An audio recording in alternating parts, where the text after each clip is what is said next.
નમસ્કાર વિદ્યાર્થી મિત્રો, હું છું ધ્રુવ પટેલ. એજ્યુ નિર્માણ યુટ્યુબ ચેનલમાં આપનું સ્વાગત છે. ધોરણ 10 ની અંદર ચેપ્ટર નંબર 9 પ્રકાશ પરાવર્તન અને વક્રીભવનની અંદર આપણે ચોથા ભાગની શરૂઆત કરવા જઈ રહ્યા છીએ. અગાઉના લેક્ચરની અંદર આપણે વસ્તુનું પ્રતિબિંબ રચાયું તેમ ક્યારે કહેવાય અને પ્રતિબિંબના પ્રકાર વિશે સ્પષ્ટતા કરો. વસ્તુનું પ્રતિબિંબ રચાઈએ તેમ ક્યારે કહેવાય તેની અંદર આપણે જોયેલું કે વસ્તુ પરના કોઈ એક બિંદુથી શરૂ કરી પ્રકાશના ઘણા બધા કિરણો પરાવર્તન કે વક્રીભવન પામી કોઈ એક બિંદુએ મળતા હોય અથવા મળતા હોય તેવો ભાસ થતો હોય તો તે બિંદુને પ્રથમ બિંદુનું પ્રતિબિંબ કહે છે. આ વ્યાખ્યા જોઈ લઈએ આપણે. ત્યાર પછી પ્રતિબિંબના પ્રકારની અંદર પ્રતિબિંબના બે પ્રકાર જોયેલા. પહેલો પ્રકાર હતો આભાસી પ્રતિબિંબ અને બીજો વાસ્તવિક પ્રતિબિંબ. એ જ રીતે બીજો ટોપિક જોઈ લો આપણે કે અરીસો કોને કહેવાય અને તેના પ્રકાર જણાવો. અરીસો આપણે જોયેલું કે લીસી અને ચળકતી સપાટી કે જેના પર પડતા પ્રકાશના લગભગ બધા જ કિરણોનું પરાવર્તન થાય છે તેને આપણે અરીસો કહેતા હતા. એના બે પ્રકાર હતા, સમતલ અરીસો અને ગોલીય અરીસો. અને આ ગોલીય અરીસાના પણ બે પ્રકાર જોયેલા કે ગોલીય અરીસાનો પહેલો પ્રકાર હતો અંતર્ગોળ અરીસો અને બીજો પ્રકાર બહિર્ગોળ અરીસો. એવો ક્વેશ્ચન આવે એક્ઝામની અંદર કે અરીસાના કેટલા પ્રકાર? તો અરીસાના બે પ્રકાર, પહેલો સમતલ અરીસો અને બીજું ગોલીય અરીસો. અને જો એવું કહેવામાં આવે કે ગોલીય અરીસાના કેટલા પ્રકાર, તો ગોલીય અરીસાના બે પ્રકાર, એક અંતર્ગોળ અરીસો અને બીજો બહિર્ગોળ અરીસો. આજના લેક્ચરની અંદર આપણે ગોલીય અરીસાના સંદર્ભમાં કેટલાક પદો વ્યાખ્યાયિત કરવાના છીએ. પહેલું છે ધ્રુવ, બીજું વક્રતા કેન્દ્ર, ત્રીજા નંબરે વક્રતા ત્રિજ્યા, ચોથા નંબરે મુખ્ય અક્ષ, પાંચમા નંબરે મુખ્ય કેન્દ્ર, છઠ્ઠા નંબરે કેન્દ્ર લંબાઈ અને સાતમા નંબરે દર્પણ મુખ વિશે આપણે ચર્ચા કરવાના છીએ. ગોલીય અરીસાની અંદર આપણે એક તો ધ્રુવ વિશે, આ ધ્રુવ એના વિશે ચર્ચા કરવાના છીએ. મુખ્ય કેન્દ્ર છે એના વિશે ચર્ચા કરવાના, કેન્દ્ર લંબાઈ એફ વિશે ચર્ચા કરવાના, વક્રતા ત્રિજ્યા આર વિશે ચર્ચા કરવાના, વક્રતા કેન્દ્ર સી વિશે ચર્ચા કરવાના છીએ. આ છે મુખ્ય અક્ષ વિશે. એ જ રીતે આ દર્પણ મુખ એમએન વિશે પણ ચર્ચા કરવાના છીએ. જોઈએ આગળ. ધ્રુવ.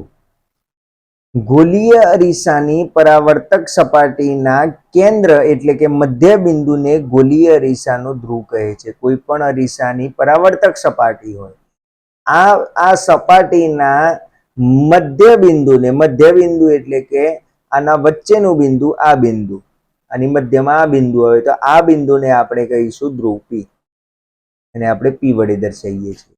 એ જ રીતે આ બહિર્ગોળ અરીસો છે. આ બહિર્ગોળ અરીસાનું મધ્ય બિંદુ છે એટલા માટે આપણે એને પી વડે દર્શાવીએ છીએ, આ મધ્ય બિંદુને. આ એનું ધ્રુવ, આ તેને પી વડે દર્શાવાય છે. ધ્રુવ અરીસાની સપાટી પર હોય છે. આ ધ્રુવ હંમેશા એની આ સપાટી ઉપર જ હોય. આ અંતર્ગોળ અરીસો આ એની સપાટી ઉપર ધ્રુવ આવેલું છે. એ જ રીતે બીજા નંબરે વક્રતા કેન્દ્ર. ગોલીય અરીસાની પરાવર્તક સપાટી જે પોલા ગોળાનો એક ભાગ છે તેના કેન્દ્રને ગોલીય અરીસાનું વક્રતા કેન્દ્ર કહે છે. માની લો કે કોઈક અરીસો છે, આ અંતર્ગોળ અરીસો. આ અંતર્ગોળ અરીસો જે ગોળામાંથી બનાવવામાં આવેલો હોય, આ માની લો કે આ ગોળામાંથી બનાવવામાં આવેલો છે, તો આ ગોળાના મધ્ય બિંદુને અથવા તો એ ગોળાના કેન્દ્રને આ અંતર્ગોળ અરીસાનું વક્રતા કેન્દ્ર કહે છે. અને આ વક્રતા કેન્દ્રને આપણે સી વડે દર્શાવીએ છીએ. એટલે માની લો કે આ અરીસો છે, આ બહિર્ગોળ અરીસો. આ બહિર્ગોળ અરીસો કોઈ એક ગોળામાંથી બનાવવામાં આવ્યો હશે. આવો કોઈક એક ગોળો હશે અને આ ગોળામાંથી બનાવ્યો હશે. તો આ ગોળાના જે કેન્દ્ર હોય એ ગોળાના કેન્દ્રને આપણે વક્રતા કેન્દ્ર સી કહીએ છીએ, આ અરીસાનું. એ જ રીતે આ અરીસો દોરેલો છે તો એનો કંઈક આ રીતે ગોળો હશે, ગોળામાંથી બનાવવામાં આવેલો હશે. આ ગોળાના કેન્દ્રને વક્રતા કેન્દ્ર સી કહીએ છીએ. આગળ જોઈએ. ત્રીજા નંબરે વક્રતા ત્રિજ્યા. ગોલીય અરીસાની પરાવર્તક સપાટી જે પોલા ગોળાનો એક ભાગ છે તેની ત્રિજ્યાને ગોલીય અરીસાની વક્રતા ત્રિજ્યા કહે છે. માની લો કે અંતર્ગોળ અરીસો છે, અંતર્ગોળ અરીસો. આ જે અંતર્ગોળ અરીસો છે એ કોઈ ગોળામાંથી બનાવવામાં આવેલો છે. આ ગોળાનું વક્રતા કેન્દ્ર સી, અને આ જે ગોળો છે એની અંદર આ ગોળાની જે ત્રિજ્યા છે એ ત્રિજ્યાને જ આપણે કહીએ છીએ વક્રતા ત્રિજ્યા. એટલે કે અહીંયા પી બિંદુ હશે અને આ સી બિંદુ, આ બંને વચ્ચેનું જે અંતર છે એને આપણે કહીએ છીએ વક્રતા ત્રિજ્યા. અને આ વક્રતા ત્રિજ્યાને આપણે આર વડે દર્શાવીએ છીએ. R, capital R. અંતર પીસી એ ગોલીય અરીસાની વક્રતા ત્રિજ્યા દર્શાવે છે, એટલે કે પીસી બરાબર આર. આ પી થી સી સુધીનું અંતર છે એને જ આપણે કહીએ છીએ આર, એટલે કે પીસી બરાબર આર. ત્યાર પછી મુખ્ય અક્ષ.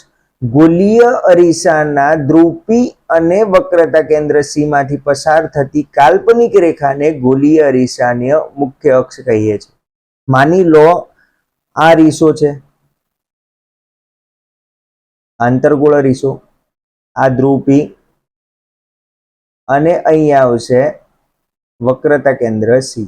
આ બંનેમાંથી પસાર થતી કાલ્પનિક રેખા, એટલે માની લો કે આ બે માંથી પસાર થતી આ કાલ્પનિક રેખા છે. આ કાલ્પનિક રેખાને આપણે કહીએ છીએ મુખ્ય અક્ષ. આ થઈ મુખ્ય અક્ષ. મુખ્ય અક્ષ.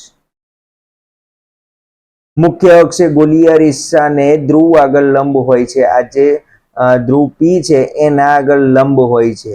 આ લંબ રીતે આપાત થતી હોય છે. લંબ એટલે કે માની લો કે આ બિંદુ છે અને આ બિંદુથી અહીંયા એક સ્પર્શક દોરું, સ્પર્શક, તો એને હંમેશા કાટખૂણે છેદતી હોય.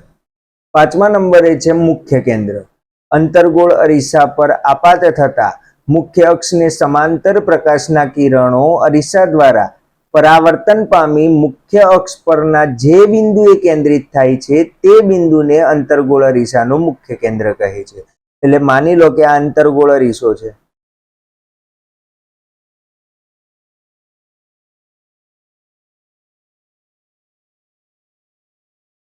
અહીંયા આવશે પી બિંદુ,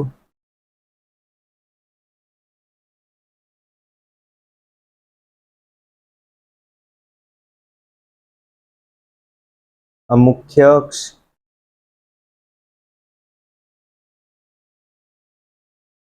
આ જગ્યાએ સી બિંદુ. હવે અહીંયા એવું કહેલું છે કે મુખ્ય અક્ષને સમાંતર કિરણ અરીસા દ્વારા પરાવર્તન પામી જે બિંદુએ છેદતું હોય, માની લો કે પરાવર્તન થઈ આ બાજુ પરાવર્તન થશે અને આ જે બિંદુએ છેદે છે, માની લો કે આ બિંદુએ છેદે, તો આ બિંદુ એ અરીસાનું, અંતર્ગોળ અરીસાનું મુખ્ય કેન્દ્ર થાય છે અને એને આપણે એફ વડે દર્શાવીએ છીએ.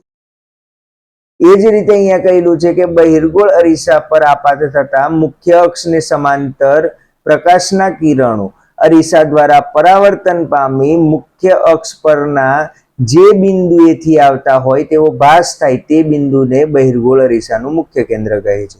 માની લો કે અહીંયા બહિર્ગોળ અરીસો આપેલો છે, આ એક બહિર્ગોળ અરીસો.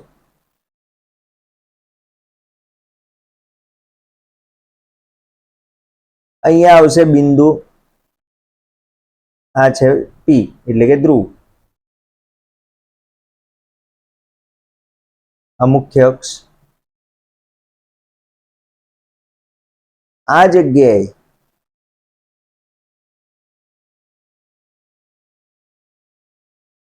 વક્રતા કેન્દ્ર સી.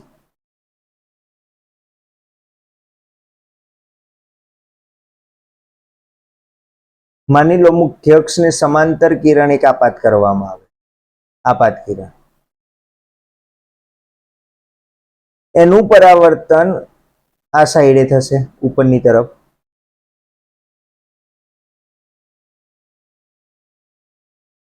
આ કિરણ જે બિંદુએથી આવતું હોય તેવો ભાસ થતો હોય તે બિંદુને આપણે અરીસાનું મુખ્ય કેન્દ્ર કહીશું.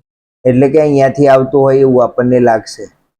આ જે કિરણ જાય છે એ કિરણ આ બિંદુએથી આવતું હોય એવું લાગે, આ રીતે સીધે સીધું આવતું હોય એવું લાગે, આમ આ રીતે જતું હોય એવું લાગે. એટલા માટે આ બિંદુને મુખ્ય કેન્દ્ર કહીએ છીએ અને એને આપણે એફ વડે દર્શાવીએ છીએ.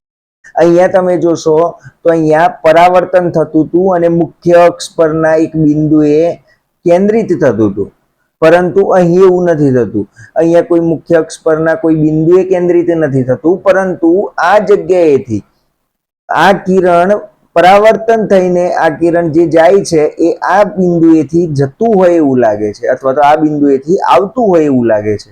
એટલા માટે આ બિંદુને આપણે મુખ્ય કેન્દ્ર કહીએ છીએ. એટલે અહીંયા તમે જોશો કે અંતર્ગોળ અરીસાનું મુખ્ય કેન્દ્ર અરીસાના સામે એટલે કે આગળ હોય છે, આ અરીસાના આગળના ભાગે હોય છે. અને એ વાસ્તવિક બિંદુ છે, કારણ કે વાસ્તવમાં મુખ્ય અક્ષ પરના આ બિંદુએ પરાવર્તિત કિરણ જે છે, આ પરાવર્તિત કિરણ એ કેન્દ્રિત થાય છે. જ્યારે આ જે બિંદુ છે એ વાસ્તવિક બિંદુ નથી, આભાસી બિંદુ છે. અહીંયાથી કિરણ જતું હોય એવું લાગે, વાસ્તવમાં એ જતું નથી, પરંતુ આપણને એવો ભાસ થાય છે, એટલા માટે એ આભાસી બિંદુ છે. અને આ જે બહિર્ગોળ અરીસાનું મુખ્ય કેન્દ્ર છે એ અરીસાના પાછળના ભાગે હોય. આ અરીસો, એની પરાવર્તક સપાટી, આ જે બિંદુ છે એ અરીસાના પાછળના ભાગે છે.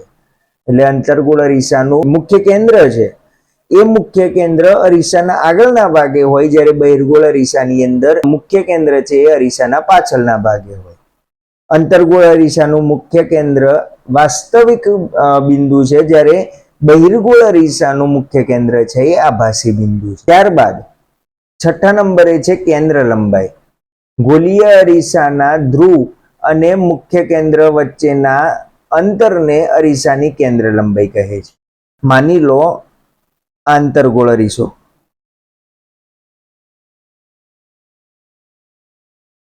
આ એની અપારદર્શક સપાટી, આ બાજુની સાઈડે પરાવર્તક સપાટી, પરાવર્તક સપાટી. હવે આ જે અરીસો છે એની અંદર આ જગ્યાએ ધ્રુવ પી,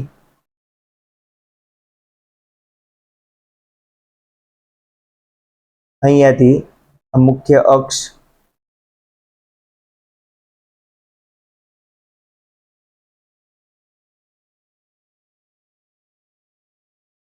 આ જગ્યાએ આવશે બિંદુ એફ. હવે આ જે બિંદુ એફ છે એટલે કે મુખ્ય કેન્દ્ર, અને આ ધ્રુવ પી, આ બંને વચ્ચેનું જે અંતર છે એને આપણે કહીશું કેન્દ્ર લંબાઈ, અને આને આપણે એફ વડે દર્શાવીએ છીએ, સ્મોલ એફ. કેપિટલ એફ એટલે મુખ્ય કેન્દ્ર, આને આપણે કહીશું મુખ્ય કેન્દ્ર, મુખ્ય કેન્દ્ર. જ્યારે સ્મોલ એફ, બીજી એબીસીડીમાં એફ લખીએ એટલે આપણે એને કહીશું કેન્દ્ર લંબાઈ, કેન્દ્ર લંબાઈ.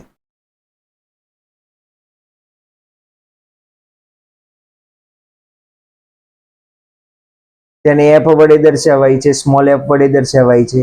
અંતર પી થી એફ ગોલીય અરીસાની કેન્દ્ર લંબાઈ છે, એટલે કે પી એફ બરાબર એફ, સ્મોલ એફ એ કેન્દ્ર લંબાઈ માટેનો સ્મોલ એફ. અને સાતમા નંબરે દર્પણમુખ. દર્પણમુખ એટલે કે ગોલીય અરીસાની પરાવર્તક સપાટીની વર્તુળાકાર ધારના વ્યાસને દર્પણમુખ કહે છે.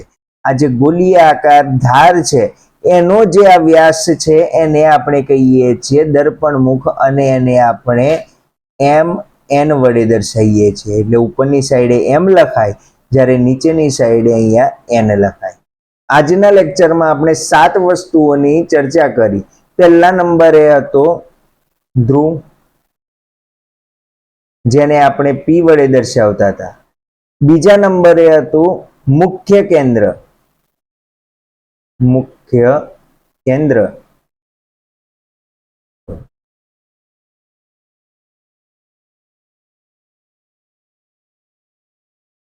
બીજા નંબરે હતું વક્રતા કેન્દ્ર, વક્રતા કેન્દ્ર, જેને આપણે સી વડે દર્શાવતા હતા. ત્રીજા નંબરે હતું વક્રતા ત્રિજ્યા. જેને આપણે આર વડે દર્શાવતા હતા.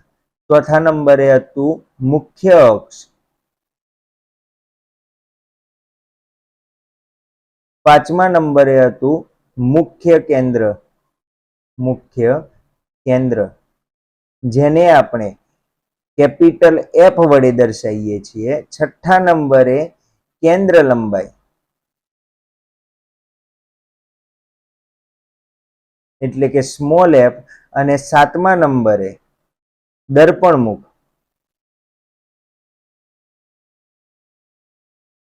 જેને આપણે એમ એન વડે દર્શાવીએ છીએ.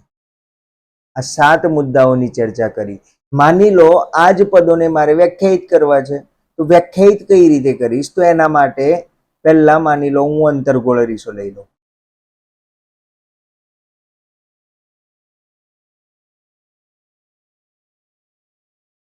અંતર્ગોળ અરીસો, અંતર્ગોળ અરીસાની આ સપાટી છે અને આ સપાટીના મધ્ય બિંદુને આપણે કહીએ છીએ ધ્રુવ. એને આપણે પી વડે દર્શાવીએ છીએ. એ જ રીતે આ અરીસો જે ગોળાનો બનેલો છે એ ગોળાના મધ્ય બિંદુ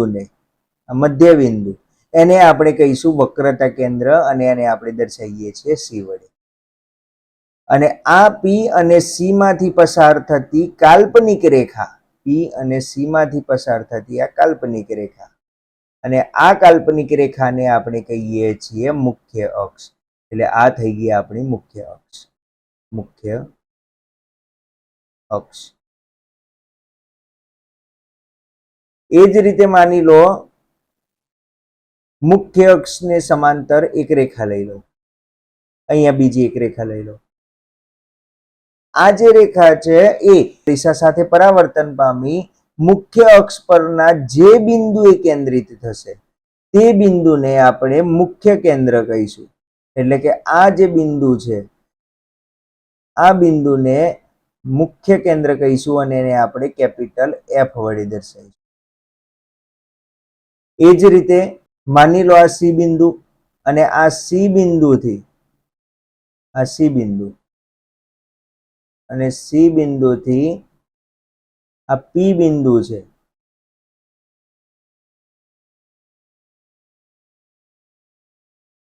આ પી બિંદુ, આ બંને વચ્ચેનું જે અંતર છે એને આપણે આર વડે દર્શાવીએ છીએ, એટલે કે વક્રતા ત્રિજ્યા. એ જ રીતે આ એફ બિંદુ અને આ એફ થી પી વચ્ચેનું જે અંતર છે એને આપણે કેન્દ્ર લંબાઈ કહીએ છીએ અને તેને આપણે સ્મોલ એફ વડે દર્શાવીએ. હવે માની લો આ જ રીતે દર્પણ મુખ હોય. દર્પણ મુખને પણ આપણે એમ એન વડે દર્શાવીએ અને એમ ને ઉપર લખાય જ્યારે એન ને નીચે દર્શાવાય. એન. એ જ રીતે માની લો કે હું બહિર્ગોળ અરીસાની વાત કરું.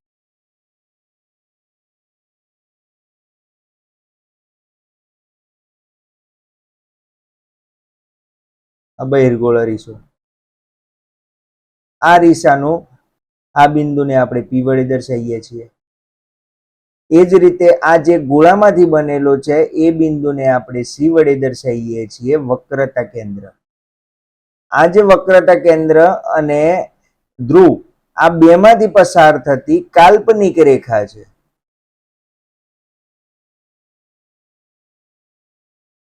આ કાલ્પનિક રેખા એને આપણે કહીશું મુખ્ય અક્ષ. હવે મુખ્ય અક્ષને સમાંતર હું એક કિરણ લઈ લઉં. મુખ્ય અક્ષને સમાંતર એક કિરણ આ બાજુ લઈ લઉં. આ નીચેનું જે કિરણ છે એ આ બાજુ પરાવર્તન પામશે. આપાત કિરણ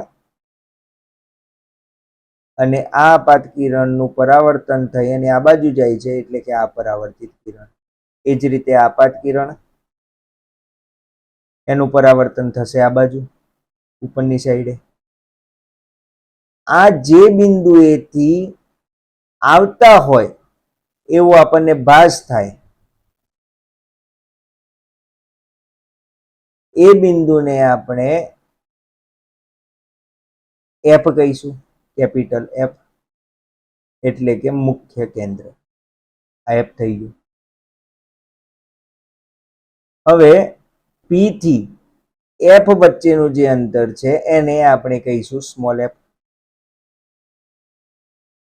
અને આ પી થી સી વચ્ચેનું જે અંતર છે એને આપણે કહીશું આર, કેપિટલ આર, એટલે વક્રતા ત્રિજ્યા. અને આ કેન્દ્ર લંબાઈ, આ વક્રતા ત્રિજ્યા, આ થયું મુખ્ય કેન્દ્ર, આ વક્રતા કેન્દ્ર અને આ ધ્રુવ. એ જ રીતે અહીંયા આવશે દર્પણ મુખ એમ અને આ એમ. આ રીતે આપણે બિંદુઓને દર્શાવી શકીએ કોઈ પણ અરીસાની અંદર. આ અંતર્ગોળ અરીસો માટે છે, અંતર્ગોળ અરીસો, અને આ થયું બહિર્ગોળ અરીસો.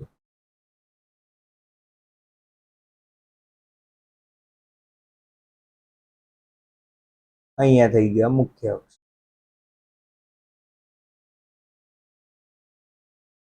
આની અંદર તમે જોશો તો આંતરગોળ અરીસાની અંદર એફ બિંદુ, કેપિટલ એફ, આ કેપિટલ સી, સ્મોલ એફ, આ બિંદુઓ અરીસાની જમણી બાજુ આવેલા છે, અરીસાના આગળના ભાગે.